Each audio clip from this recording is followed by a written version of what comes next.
Well, hello everyone. This is Shanka and Andrea, and we help healthcare and wellness professionals get seen online.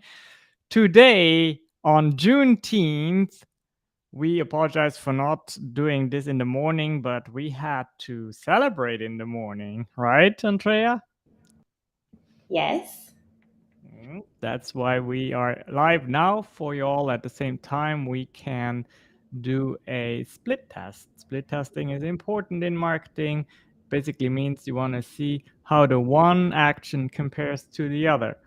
But that aside, Andrea, the topic today is Juneteenth and its impact on healthcare. And if most people are like me, then they are a little bit confused what the one has to do with the other. And you are the expert in that. The audience is welcome to participate in the conversation using the chat. And Andrea, go. Sure. Well, I'll start off by saying thank you for doing this segment. And yeah, it's really important because it's all the buzz, it's all the rage ever since Juneteenth became a federal holiday. So I think we've had it here since the 80s in Texas because Juneteenth originated in Texas, in Galveston, when slaves found out that Interesting. they were free. So it's a federal holiday. Wikipedia says it's a federal holiday in the United States commemorating the emancipation of enslaved African Americans. Juneteenth marks the anniversary of the announcement by the Union Army General Gordon Granger on June 19th, 1865, proclaiming freedom for enslaved people in Texas. So the very interesting thing is that the slaves had been free for 2 years and then they found out. So that's annoying, but we always it's you can kind of think of it as a second Independence Day. So we have Okay. July 4th, but then now, we have Juneteenth as well. And this is something that Texans have been aware of for a while and that Texans have celebrated for a while. I personally remember nice ceremonies on TV in previous years, and now it has kind of taken over the nation, right? It certainly has been all the rage, all the buzz, and it's Freedom Day, Black Independence Day.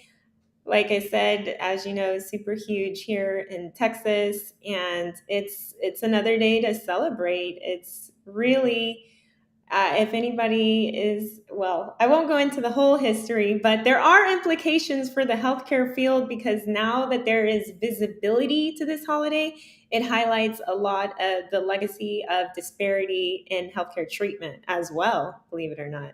Hmm. So, what are some of the fields in medicine that are particularly prone to these disparities?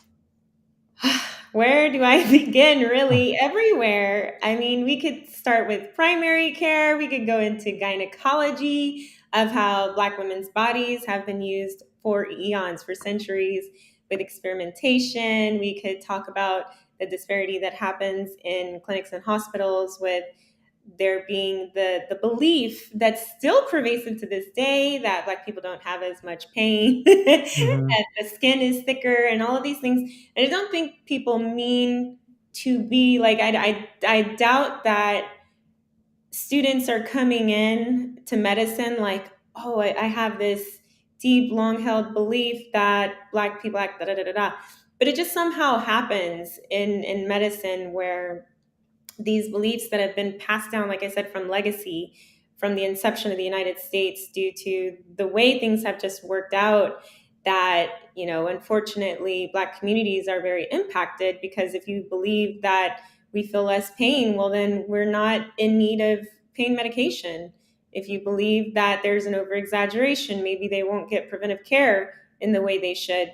We know there's also less access to care. So that's why direct primary care, we talk all about it. If you haven't heard, you've been living under a rock.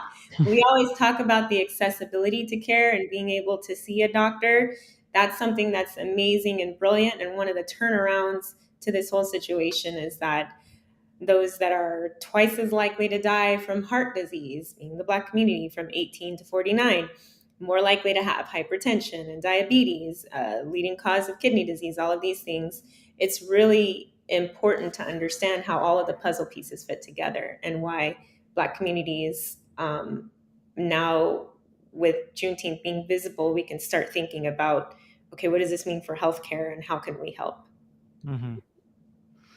Yeah, I mean, myself as a layperson who is not a physician, of course, I know that, for instance, I know we've seen this black person with a skin rash, and we were thinking, well, what is that? And even, I mean, it makes sense. We as people recognize different conditions on skin much easier on non-black skin because, quite frankly, because there's more information out there, the literature, the education for healthcare professionals has, I believe, to a large extent been done on white skin. And Juneteenth, I believe, has brought this national conscience of there are black people and they kind of need to celebrate their freedom in all the perspectives of what freedom means. And of course, freedom also means having the freedom to have high quality access to healthcare that is personalized to your skin color. 100%. There's the vice president of health equity at Harvard Healthcare talked about this a little bit, uh, because of Black people not having freedom, full access to education, housing, and healthcare, desegregation not happening until the middle of the 20th century, and how all of this impacts health. And the beautiful thing is that healthcare providers can be aware that there are upstream influences that lead to the Black population having a greater risk of the chronic diseases, some of them which I mentioned. And so that means they can help with like preventable cancers and hypertension, diabetes, all those things, so that over time we see the numbers level out. And it's definitely, yes, it's disproportionate. But again, with the rise of, like Juneteenth being out there, which we could even go into how the marketing of that has been overwhelmingly good, no matter Mhm. how you see it, because there's visibility now and you can think about the impacts on different areas of life. Right. Well, would you personally love to advise a health practitioner of color on how to be more visible online? Do you think that we, as Shanks, with our entire team and with the program that we have to guide clinicians, do you think that would be a great fit for us? Absolutely. I think that there are places where Black and Brown communities of color are living online. And I think that there's a way to show up in these spaces authentically, still be relevant, and still be helpful. But you have to understand that it's not just, I mean, half of the battle really is being present, Mhm. finding them, but then understanding that in the same way you don't just show up to a dinner party looking a certain way, you have to show up in these spaces online looking a certain way, being Mhm. able to be authentic and approachable, wanting people to be able to communicate with you and what that means. And I think there is an opportunity to get away from a lot of the kind of mystic, cryptic way that doctors are sometimes seen, and Mhm. we can help you with that. We can help you understand what it is that you need to do, what patients expect from you when you are putting yourself out there online. Absolutely. So this is really a request for clinicians, healthcare professionals of color to check out our link that is in the ticker here, shanks.healthcare. And we think that you deserve the visibility that you might not have had in the past. But one thing that is important to note is that we do this with you, not for you. That is definitely a difference between traditional marketing agencies. Really, with the keyword independence, freedom to represent yourself and to brand yourself, which is very, very important as we move forward. in this new way of creating a personal brand. And there are many, many, many black and brown healthcare professionals. I know that as a fact, and you all deserve to be seen. And patients deserve to know you're around.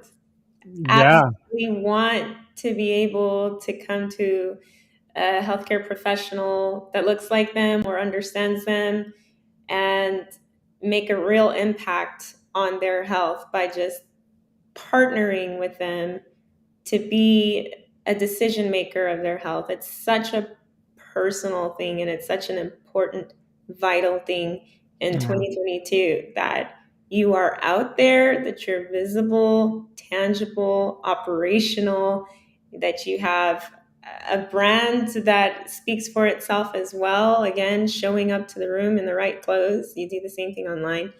And Shankar knows all about how to do that. And I do too. But I mean, definitely reach out to us so that we can help you with that. Yeah. And why don't you tag your favorite black healthcare professional Oh in the my gosh, comments? there's so many. There's so many. I will do. I think the first person that I'm I talking to our audience, Andrea, oh, but of course, you may tag some people as well. I will do. I will do. Okay. Well, any finishing closing thoughts here, Andrea? Yeah, I'm excited for the future and the way forward. I'm really wanting folks to reach out so that we can help to restore that trust that's been lost a little bit in the institution. And it's just, again, such a personal thing. And I really, really look forward. That would just make my day if we could help with the Black community and getting getting you all connected. I don't know. I'm just really excited. So my final thoughts are just please don't be a stranger and reach out. Awesome. Thank you, and we'll see you again tomorrow on the Shanks Show. Tomorrow in Spanish. Tomorrow in Spanish. Woo! Bye. Bye bye.